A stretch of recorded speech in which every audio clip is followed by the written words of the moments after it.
Baik Bapak Ibu Saudara-saudari yang terkasih di dalam Tuhan kita Yesus Kristus, renungan kita pada hari ini, hari Kamis Putih tahun 2020, diambil dari Yohanes 13, 1-15. Bapak Ibu Saudara-saudara yang terkasih, kaki adalah bagian paling bawah dan paling kotor, atau dalam bahasa religius dikatakan najis dan jorok. Najis dan jorok, orang-orang miskin pada zaman Yesus berjalan dengan kaki kosong, sementara orang-orang kaya berjalan memakai kasut. Satu tanda tradisional di kalangan Yahudi untuk menerima tamu ialah menyuruh seorang hamba melakukan hal yang sama. Ia merendahkan dirinya sama seperti hamba dengan membasuh kaki para muridnya. Yesus meminta para rasulnya untuk melakukan hal yang sama.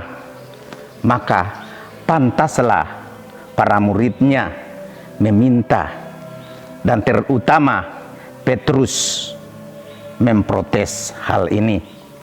Namun dengan ini Yesus mengajarkan suatu nilai hidup yang sangat besar.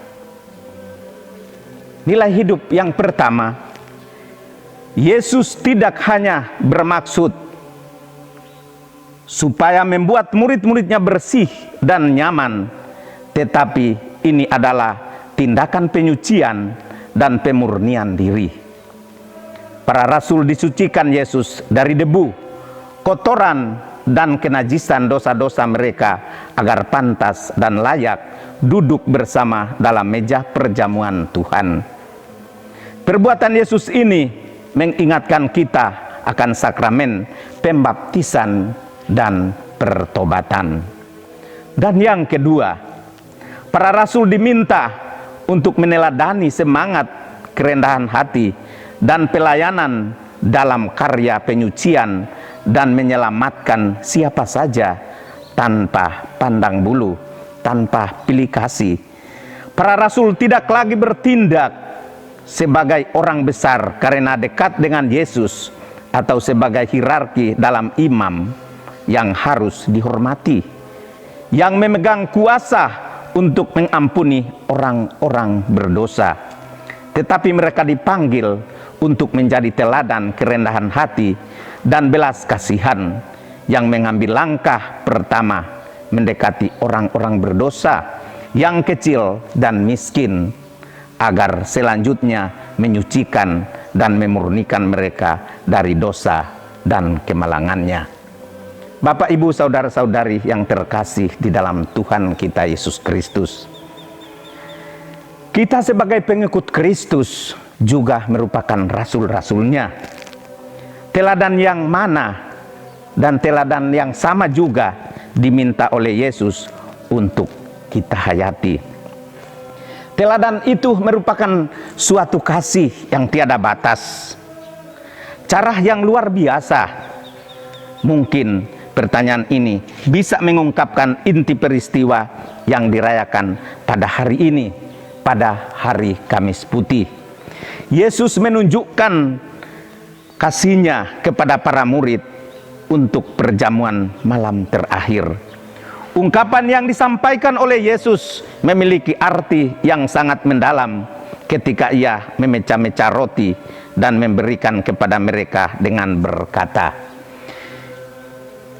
"Inilah tubuhku yang dikurbankan bagimu."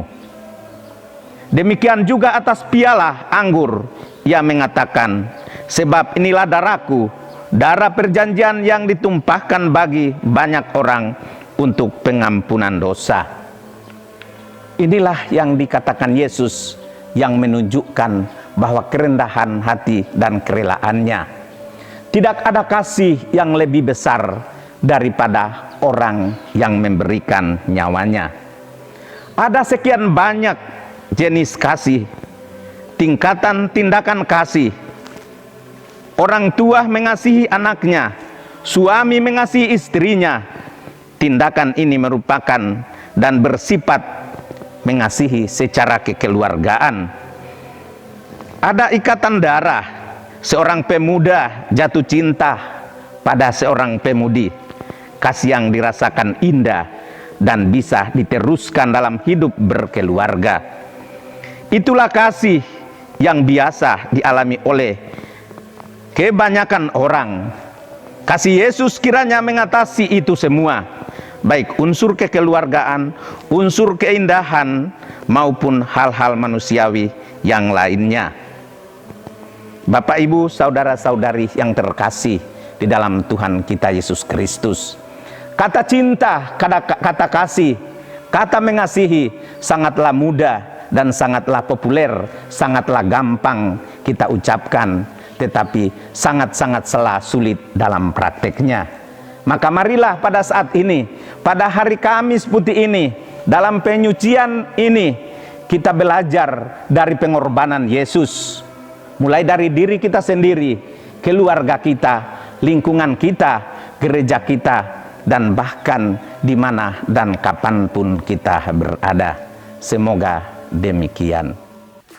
Terima kasih saudara-saudari yang terkasih dalam Kristus. Jangan lupa like, komen, share, dan subscribe. Tuhan memberkati.